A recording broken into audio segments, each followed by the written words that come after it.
Here we are, outstanding in our field again. Yeah, you're right, we're crazy. But as part of our tech talks and atmospheric conditions, we came back out here. The conditions are not perfect. It's about 77 degrees, not terrible, but the humidity in this damp, slightly raining soybean field right now, humidity 86%. And if you look over my shoulder, you can see the haze. The haze has been here now for at least a week. We've been meaning to get out here. We've just been very busy. Of course, the humidity here in this damp field is probably going to vary a little bit from inside our dyno room. We'll check that out. The Gixxer has the 2017. It hasn't moved from the dyno. We've been doing a lot of testing, a lot of videos. Thanks for all your comments, by the way. So what we're going to do, I'm gonna play Swami, and we're just going to go over, make a run, and see whether or not we get the same horsepower in these conditions that we did when the conditions were a little bit nicer with a little bit lower humidity. Let's see what happens right now.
Before we get into our results, let me explain a little bit about our dyno room.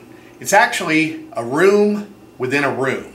The dyno room is located inside of our warehouse, and we draw our air, if you look over here, through a big blower that fills the room, and that blower draws from our warehouse instead of from ambient air. And what that does, and when I say ambient air, I mean outside.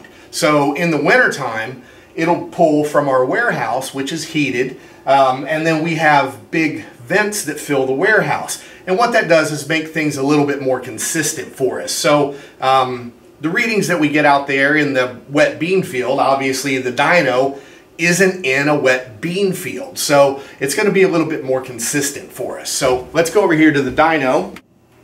Let's take a look at our results.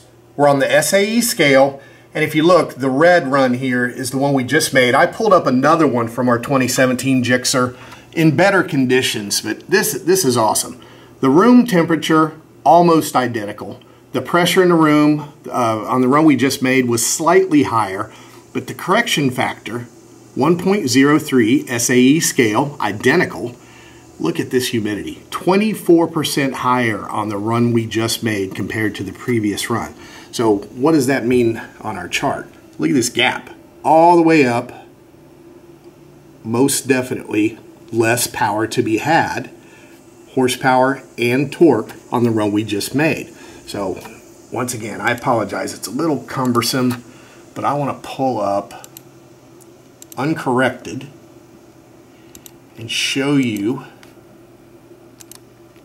exactly what we get. Okay, so uncorrected, wow, look at that gap. 5 horsepower everywhere.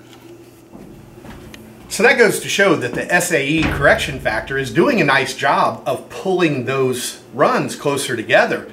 But the reality is, we're comparing apples and oranges. That's from 3 weeks ago, completely different conditions. Right now, the air, just the density isn't there. It's too humid. There's not enough oxygen in the air for this bike to make the same power as it did previously. So if we want to test in these kind of conditions, that's fine. We just have to do back-to-back runs in these conditions. That's the only way we're going to get consistent results. And if you think about what's going on now, we just checked the weather forecast for tomorrow. It's going to be sunny, mild, cooler. So there's a very good chance that without this bike moving at all, that when we come back tomorrow, we'll get even better results than we did 3 weeks ago. So just trying to put all this stuff together for you, show you how we do it here to try and get the most consistent results possible. Hope you're enjoying yourself. We're having fun showing you. Until next time, Brock from Brock's Performance Tech Talks. We'll see you then.